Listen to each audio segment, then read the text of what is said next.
Hello friends, नमस्कार। स्वागत है आपका न्यू स्टडी में। दोस्तों, हमारा बायोलॉजी चल रहा है और बायोलॉजी के अंतर्गत जूलॉजी को हम देख रहे हैं।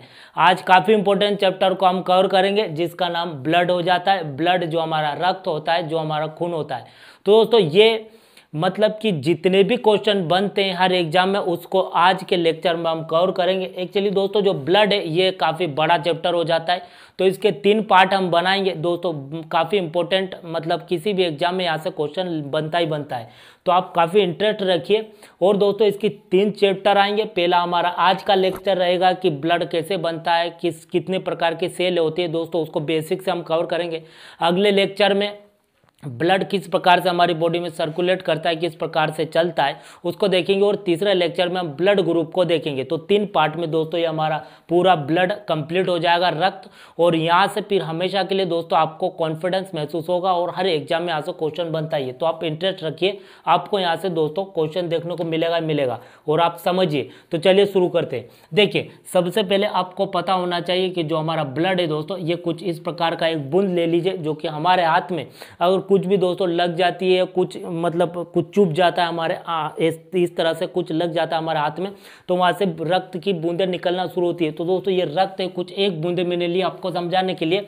और इसके अंदर क्या क्या होता है दोस्तों, वह हम आज के लेक्चर में देखने वाले। क्योंकि दोस्तों, रक्त की बूंद हम देखते हैं खून की, तो दोस्तों हम उसको हाथ में लेते हैं, कुछ इस तरह से चिपचिपा पानी की तरह होता है, लेकिन उसके अंदर कितना कुछ होता है ये आपको आज इस लेक्चर में देखने को मिलेगा। तो आप इंटरेस्ट बनाए रखिए और आप समझिए कि जो हमारे अंदर दोस्तों, समझिए कि हमको लग गई है और रक्त का बूंद गिर रहा है, और दोस्तों उसको हम देख रहे हैं बूंद को, तो उसके अंदर होता क्या है वो आज के लेक्चर में आपको समझ में आएगा। कितना कुछ होता है ये आज आपको देखने को मिलेगा, और रक्त कितना इंपॉर्टेंट हो जाता है हमारी बॉडी में हमारे लिए। तो ये दोस्तों आज का लेक्चर आप इंटरेस्ट रखिए। आप दोस्तों इंटरेस्ट यूँ समझिए कि आप कोई मूवी देखते हैं या कोई सीरियल देखते हो, कोई गाना देखते हो, कोई कहानी सुनते हो, तो आप इंटरेस्ट लेते हैं ना उसमें, ये भी इंटरेस्ट लीजिए, क्योंकि ये आपका रक्त है। और आपके रक्त में दोस्तों ऐसा क्या खास है आपको जानना काफ़ी जरूरी हो जाता है। तो चलिए देखिए, सबसे पहले दोस्तों इस एक बूंद को हम जान लेते हैं, तो हमारे पूरे रक्त के बारे में हमको जानकारी हो जाएगी। तो एक बूंद को आप समझिए। तो दोस्तों ये बूंद है, इसके बाहर हमने सिर्फ बूंद देखी है दोस्तों, इसके अंदर अब हम जा रहे हैं, इसके अंदर हमको यहाँ पर जानकारी मिलेगी। तो चलिए मेरे साथ दोस्तों इंटरेस्ट बनाए रखिए। देखिए, रक्त के 2 पार्ट हो जाते हैं, एक तो तरल पार्ट हो जाता है और एक ठोस पदार्थ पार्ट हो जाता है। ठीक, 2 पार्ट हो जाते हैं, एक तो लिक्विड हो जाता है और एक सॉलिड हो जाता है। तो लिक्विड को प्लाज्मा बोलते हैं और सॉलिड को, जो कि इसमें सेल पाई जाती है। यूँ समझिए दोस्तों, पानी की तरह होता है। जैसे कि आप कोई एक बर्तन लीजिए, ये एक बर्तन लिया आपने, इस बर्तन में दोस्तों आपने पानी भर दिया। ठीक है, ये पानी भर दिया तो ये प्लाज्मा हो जाएगा। और दोस्तों अगर चाय बनाते हैं दोस्तों, तो ये पानी लिया हमने किसी बर्तन में, उसमें शक्कर और क्या डाल दी हमने, चाय पत्ती डाल दी, तो जो पानी है वो प्लाज्मा हो जाता है। और जो ये चाय पत्ती और शक्कर डालिए, वो कुछ उसमें कुछ पार्टिकल्स डालें, तो दोस्तों आरबीसी, डब्ल्यूबीसी और प्लेटलेट्स ये ठोस अवस्था में हो जाते हैं। तो ये तरल पानी हो जाता है, और सॉलिड में जो कि ठोस में, ये इस प्रकार की सेलें आ जाती है। तो दोस्तों जो सेल है जितनी भी ये ठोस, ये प्लाज्मा में ही होती है।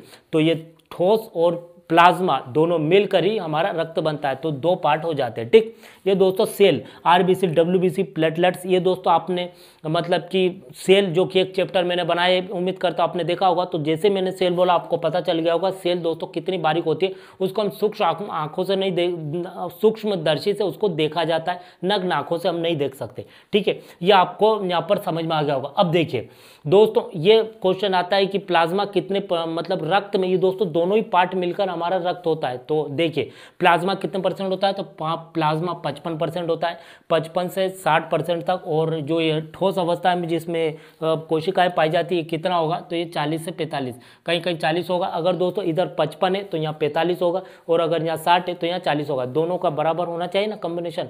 बराबर तो नहीं दोस्तों, मतलब 100% में बराबर होने चाहिए। देखिए अब प्लाज्मा दोस्तों अगर देखें तो इसका क्या कार्य रहता है। प्लाज्मा दोस्तों आरबीसी को जो हटाने पर जो बचता है, डब्ल्यूबीसी प्लेटलेट, तो उसको प्लाज्मा बुलाता है। इसका हल्का पीला रंग होता है। अब आपको यहाँ पर लग रहा होगा कि भाई प्लाज्मा जो रक्त है हम तो रेड देखते हैं, यहाँ तो हल्का पीला रंग है। दोस्तों इसका हल्का पीला होता है क्योंकि इसके अंदर ही दोस्तों आरबीसी होता है। अब ये तीनों इसी के अंदर तो होते हैं। तो देखिए आरबीसी के अंदर आपको पिग एक देखने को मिलेगा जो कि लाल रंग का होता है, हीमोग्लोबिन पिगमेंट। तो हीमोग्लोबिन के कारण दोस्तों ये क्या है, प्लाज्मा लाल दिखता है, और प्लाज्मा लाल है तो दोस्तों हमारा रक्त लाल दिखता है। लेकिन प्लाज्मा का एक्चुअली में रंग आपने देखा होगा कि रक्त जो हमारा खून रहता है वो खून निकलने के बाद हम कुछ इस तरह से करते हैं दोस्तों, तो लाल हट जाता है और धीरे धीरे हल्का पीला लगता है, वो दिखने लगता है, तो ये प्लाज्मा ही हो जाता है। अब देखिए ये किस किस से बना होता है, तो दोस्तों आपको पता होगा इसमें 90% अगर देखें तो पानी होता है, जो कि हम जो पानी पीते हैं दोस्तों वही पानी, इसलिए बोला जाता है कि पानी पीना काफ़ी जरूरी होता है। अब देखिए पानी और 1% ये 90% पानी होता है, 1% अगर देखें तो ग्लूकोज हो जाता है, ठीक,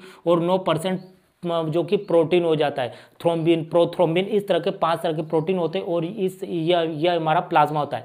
अब प्लाज्मा का कार्य क्या रहता है, प्लाज्मा का कार्य अगर देखें तो ये हमारी बॉडी में क्या करता है दोस्तों, रक्त का थक्का बनाने में काम आता है। अगर हमको दोस्तों कुछ लग गई है, कुछ चुभ गया है, वही दोस्तों शुरू में मैंने बताया कि हमको रक्त की बूंदें गिर रही थी, तो वही रक्त की बूंदें हमको रक्त निकल रहा है, तो रक्त बंद करना है, तो हम कुछ समय तक इस तरह से दोस्तों पकड़ कर रखते हैं इस तरह से, तो कुछ समय बाद रक्त निकलना बंद हो जाता है, तो वहाँ थक्का जमाता है दोस्तों, वो प्लाज्मा ही थक्का जमाता है, ठीक है। तो आपको प्लाज्मा से बेसिक सी बातें समझ में आ गई। अब देखिए हमने पानी को समझ लिया, कुछ समझने के लिए दोस्तों पानी है, प्लाज्मा पानी, तो पानी की तरह ये लिक्विड फॉर्म में, अब ठोस फॉर्म को समझेंगे, जो ये आ जाती है सेल आ जाती है, तो आरबीसी डब्ल्यूबीसी और प्लेटलेट्स ये हो जाती है, तो इसको हम देखते हैं। तो देखिए दोस्तों सबसे पहले आरबीसी को देखते हैं, तो रेड ब्लड सेल्स इसका नाम हो जाता है, लाल रक्त कणिका हिंदी में इसको बुलाता है। इसकी वैज्ञानिक अगर बात करें दोस्तों तो आपको पता होगा आरबीसी दोस्तों, आपको याद रहे ये रक्त एक बूंद, अब रक्त की बूंद देख रहे हैं और वहाँ बार बार से देख रहे हैं, उसके अंदर ये चीजें होती है, इसको हम देख रहे हैं। तो इसमें आरबीसी को जो खोजा था, आपको पता होगा सेल्स काफी बारीक बारीक होती है, कोशिका काफी बारीक बारीक होती है,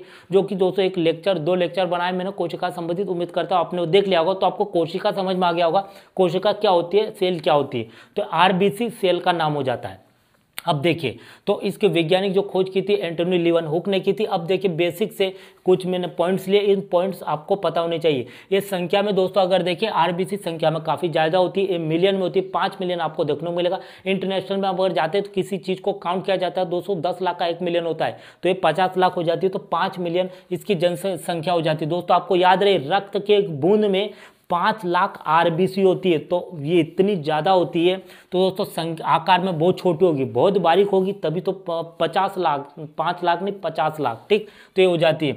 समय अवधि इसको 120 दिन आपको आरबीसी की समय अवधि देखने को मिलेगी। जन्म मृत्यु दोस्तों अगर देखें तो ये हमारी जो हड्डियाँ रहती है, बोन्स रहती है, इसके बीच में बनती है, और जो हमारी प्लिया रहती है वहाँ जाकर 120 दिन तक घूमती रहती है, प्लिया में जाकर दोस्तों वहाँ स्टोर हो जाती है और कहीं कहीं मर भी जाती है, और जो हमारा यकृत लीवर होता है वहाँ भी मरती है। तो 2 क्वेश्चन आते हैं कि जो आरबीसी है वो कहाँ मतलब पैदा कहाँ से होती है, तो हमारी बोन्स हड्डियों के बीच से पैदा होती है और 120 दिन तक घूमती रहती है, 120 दिन इनकी समय अवधि होती है, और ये प्लिया में जाकर वहाँ पर स्टोर होती है, कुछ मर भी जाती है, और जहाँ जरूरत होती है फिर आरबीसी वहाँ जाकर वहाँ चली जाती है। दोस्तों एक गोडाउन की तरह प्लिया को मान सकते हैं।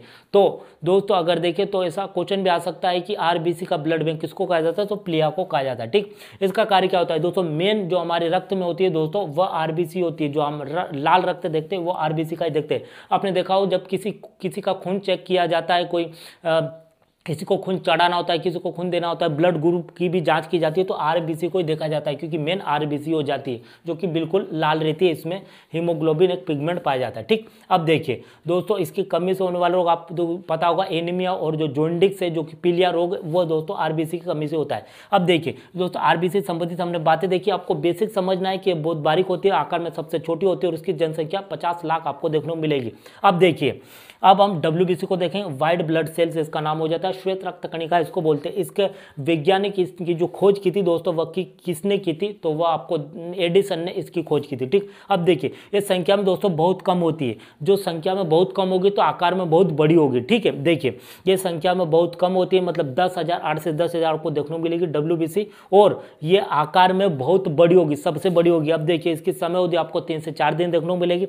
जन्म मृत्यु ये दोस्तों कहाँ भी घूमती रहती है, मतलब, और 3-4 दिन मर जाती है, तो जहां से मरती है दोस्तों वहीं से इसका जन्म होता है, वापस घूमना शुरू कर देती है हमारी बॉडी में, और दोस्तों फिर 3-4 दिन रहती है, फिर मर जाती है, और वहीं से फिर जीवित मतलब पैदा हो जाती है, जहां मरती है वहीं से पैदा होकर फिर 3-4 दिन तक घूमती रहती है, तो 4 दिन इसकी समय अवधि हो जाती है। ये दोस्तों हमारे जो बॉडी है उसका बॉडी गार्ड के रूप में, हमारे शरीर के बॉडी गार्ड के रूप में कार्य करता है दोस्तों। जो बाहर से बैक्टीरिया वायरस आता है हमारे शरीर के अंदर, उसको मारने का कार्य करता है। एक तरीके से एक सैनिक के रूप में, हमारे शरीर के बॉडी गार्ड के रूप में कार्य करता है। कौन? WBC। हम दोस्तों, आप देखा होगा कि हम कुछ भी खाते, कुछ भी पीते हैं, कहाँ भी जाते हैं, किसी मौसम में कुछ भी करते हैं, तो दोस्तों हमारे अंदर 24 घंटे 12 महीने दोस्तों वायरस बैक्टीरिया जाता रहता है, लेकिन हम दोस्तों बीमार नहीं होते, कुछ भी नहीं होता। इसी कारण दोस्तों WBC हमारी है वो वायरस को वहीं पर मार देती है। दोस्तों इसके दो पार्ट हो जाते हैं, एक तो कणिका, एक अकणिका।